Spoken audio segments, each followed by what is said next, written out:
मेरे पति मुझसे 17 साल बड़े थे और मैं 21 साल की बहुत ज़्यादा गोरी और भरे बदन की बहुत ही खूबसूरत लड़की थी। जो मुझे देखता था वो दीवाना हो जाता। और मेरे पति देखने में बहुत लंबे चौड़े थे और उनके सिर पर बाल भी नहीं थे। उनका बर्ताव मेरे साथ अच्छा नहीं था। वह हमेशा से मुझसे नाराज़ ही रहते थे।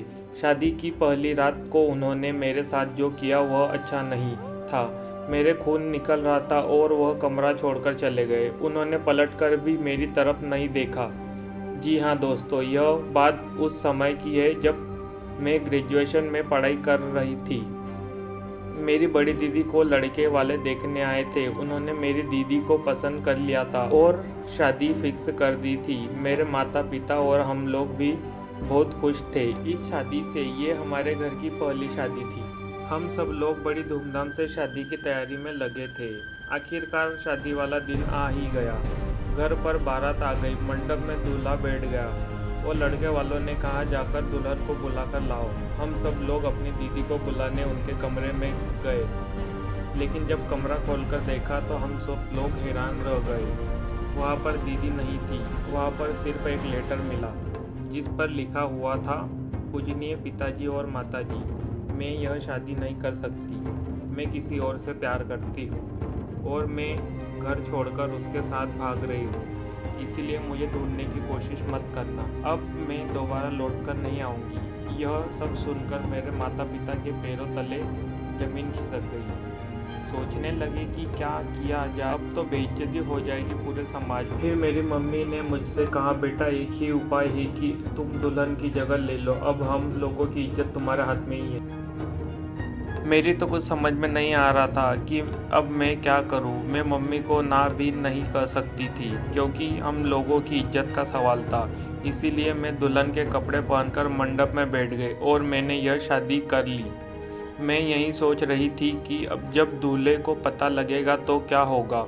घूंघट ओढ़कर अपने ससुराल में बैठी थी। रात को जब दूल्हा आया और उसने घूंघट उठाया तो पूछा, तुम तो उसकी छोटी बहन हो, तुम यहाँ क्या कर रही हो? जाओ तुम अपनी बड़ी बहन को बुलाओ। मैंने अपने पति को सब कुछ सच सच बता दिया। यह सुनने के बाद वह बहुत तेज गुस्सा हुआ और मेरे मुंह पर 2-3 थप्पड़ लगा दिया और मैं वहीं पर गिर गई। मेरे बहुत तेजी से खून निकलने लगा, लेकिन उसने मेरी तरफ ध्यान नहीं दिया और बहुत चिल्लाया और कमरा छोड़कर बाहर चला गया। रात भर रोती रही और मैं कर भी क्या सकती थी। आखिरकार गलती हम लोगों की थी। ऐसा कई महीनों तक चलता रहा। उन्होंने कभी भी मुझे एक्सेप्ट नहीं किया। इसी कारण आज तक हम लोगों का कोई बच्चा भी नहीं है। मेरे पति बहुत अमीर थे। उनके पास पैसा, दौलत, सोना चांदी बहुत है, लेकिन बस हम लोगों के पास सुकून नहीं था।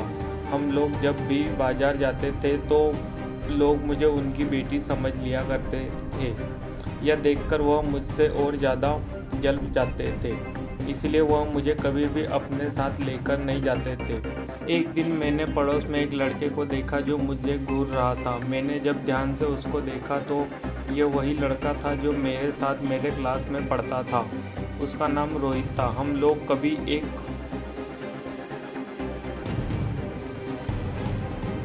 एक साथ बैठकर बात किया करते थे। मेरे पति से तो मेरी हमेशा लड़ाई ही होती थी। पूरा मोहल्ला हम लोगों पर हंसता था और हम लोगों की लड़ाइयों को देखकर मज़े लेता था, लेकिन केवल रोहित ही था जो मेरे दुख दर्द को समझता था। एक दिन मैं और रोहित घर के बाहर खड़े होकर बात कर रहे थे। तभी अचानक मेरे पति आ गए और उन्होंने हम दोनों को देख लिया। वह मेरे ऊपर बहुत चिल्ला रहे और मुझसे लड़ाई कर रहे थे। मैंने उनसे कहा कि मैं अब कभी उससे बात नहीं करूंगी, लेकिन वह मेरी बात सुनने को तैयार नहीं थे। बहुत ज़ोर ज़ोर से चिल्ला रहे थे, जिसकी वजह से उनका बीपी बहुत हाई हो गया। जब वो चिल्लाते हुए जीने की तरफ जाने लगे तभी उनका पैर फिसल गया। जीने से फिसल कर सीधा नीचे गिर पड़े। मेरी तो समझ नहीं आ रहा था कि अब मैं क्या करूं। मैंने सोचा क्यों ना राहुल की मदद ली जाए। कोई और मोहल्ले वाले तो मेरी मदद नहीं करेंगे। इसीलिए मैं तुरंत ही अपने पड़ोस से राहुल को बुलाकर लाई और हम दोनों तुरंत उनको हॉस्पिटल ले गए। हॉस्पिटल ले जाने के बाद डॉक्टर ने मुझसे कहा कि आपके पति कोमा में चले गए। अब भगवान ही उनकी रक्षा करे। भगवान से बहुत प्रार्थना करने लगी। उनको जल्दी ही ठीक करना। मैंने और राहुल ने दिन रात उनकी सेवा की। मेरे पति को भी एहसास हो गया था कि इतना पैसा दौलत होने के बावजूद भी किसी ने उनका साथ नहीं दिया। सिर्फ राहुल और मेरी पत्नी ने मेरा इतना ही साथ दिया। एक दिन मुझे डॉक्टर ने कॉल किया और कहा, आपके पति को होश में आ गए, जल्दी आइए। मैं और राहुल जल्दी से हॉस्पिटल पहुंचे। मेरे पति ने मुझसे कहा कि अब मेरे पास ज़्यादा समय नहीं, यह लो बक्से की चाबी, तुम और राहुल आपस में शादी कर लेना, मैं अब इस दुनिया से जा रहा हूँ, तुम लोग खुश रहना। यह कहते ही वह इस दुनिया से चले गए।